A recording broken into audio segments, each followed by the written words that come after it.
فيلم ذا فيبلمان بيتكلم عن انسان عايش معانا على الكوكب بيتسحر بسحر السينما من وهو طفل، وطبعا واضح جدا ان الفيلم بيتكلم عن ستيفن سبيلبرج ذات نفسه. وفيلم ذا فيبلمانز من اخراج ستيفن سبيلبرج، فلما ستيفن سبيلبرج يقرر انه يحكي لنا قصة حياته في فيلم، فاحنا هنا لازم نقعد ونتفرج بس.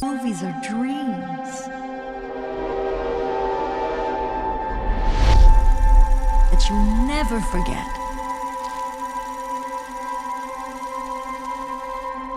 Sammy? فيلم ذا فيبلمانز بيتكلم عن سامي فيبلمانز، والفترة اللي بتدور فيها الأحداث هي فترة ما بعد الحرب العالمية الثانية في ولاية أريزونا. سامي من أيام طفولته كان بيدخل السينما مع عيلته، ولكن أول تجربة ليه كفكرة إنه يدخل يتفرج على فيلم في السينما بالنسبة له كفكرة كانت مرفوضة، وشايف إنها مش هتكون حاجة ممتعة ليه وهو في السن ده، وده طبيعي لأنه طفل. ولو عايز تخلي الطفل يستمتع بخروجه أكتر حاجة هتكون انترتيننج بالنسبة ليه هي مدينة ألعاب.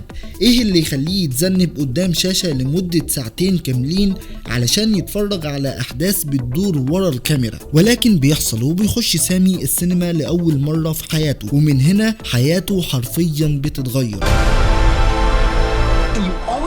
The center of attention. Stop shouting at her! That has been nothing but disrespect from you. I'm your mother.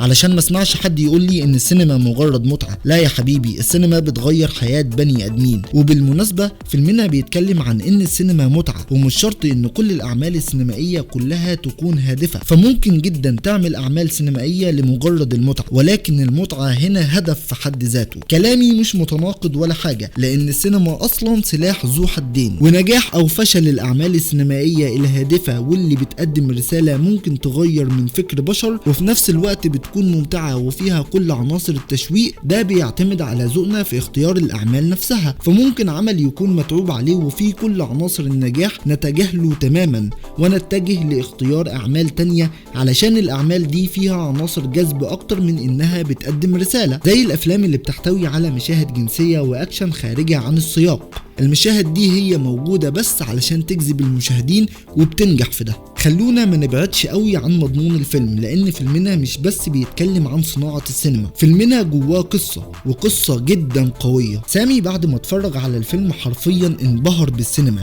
ومش انبهار عادي اللي هو كام ساعة بعد الفرجة وخلاص الموضوع انتهى على كده، لا، هو انبهاره بالفيلم أثر على حياته كلها. ومن هنا نبدأ نخش في حياة سامي ونتعرف عليه وعلى عيلته أكتر. وبكل تأكيد أنا مش هحرق الفيلم، هتكلم بس من فوق لفوق كده عن حياة سامي، فما تنساش تعمل لايك وشير وسبسكرايب، ويلا بينا نكمل قصتنا. What was your favorite part? عيلة سامي بتتكون من والدته ميدزي فيبلمان، ووالده بورت فيبلمان، وعمه بني.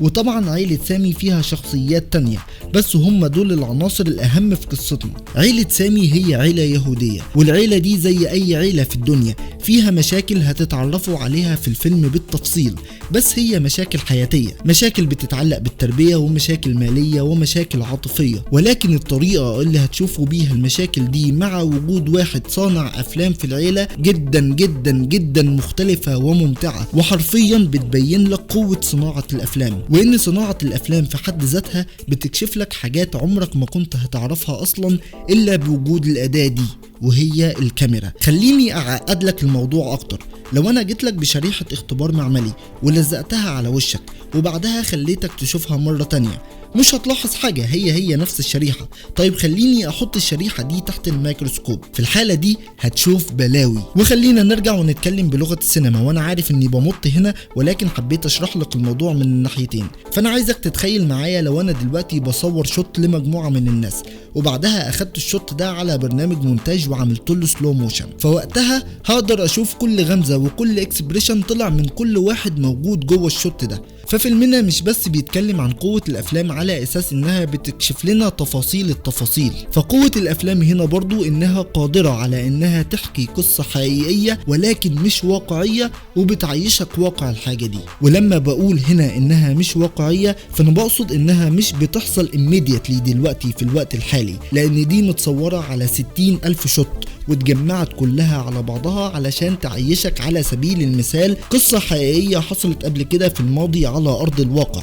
ولكنها مش واقعة في الوقت الحالي، وبتاخد نفس المتعة والإثارة وأكتر كمان، لأنها بيضيف لها حاجات تانية بتخلي الموضوع ممتع بشكل أكبر بكتير جدا، كأنك بتشوف خناقة في الشارع حرفيا بتحصل دلوقتي. فيلم ذا فيبلمانز على مستوى التصوير فهو ممتع جدا، وعلى مستوى القصة فهي محبوكة حلو قوي، وكفاية انها من كتابة توني كوشنر وستيفن سبيلبرج. وعلى مستوى التمثيل بقى فانت عندك بول دينو وميشيل ويليامز، فمش محتاجة كلام كتير. وبالنسبة للأوريجينال سكور فهي كانت مناسبة جدا لأحداث قصتنا. وبالنسبة للأوسكار نومينيز ففيلم ذا فيبلمانز مرشح للبيست أوريجينال سكور وبيست برودكشن ديزاين وبيست أوريجينال سكرين بلاي وبيست أكتور إن سبورتنج رول، واللي ترشح فيها جودي هيرش واللي كان بيلعب دور أنكل بوريوس. وطبعا بيست أكترس إن ليدنج رول واللي ترشحت فيها ميشيل ويليامز واللي كانت بتلعب دور ميدزي فابلمان. وطبعا مترشح للبيست دايركتنج لعمنا ستيفن سبيلبرج.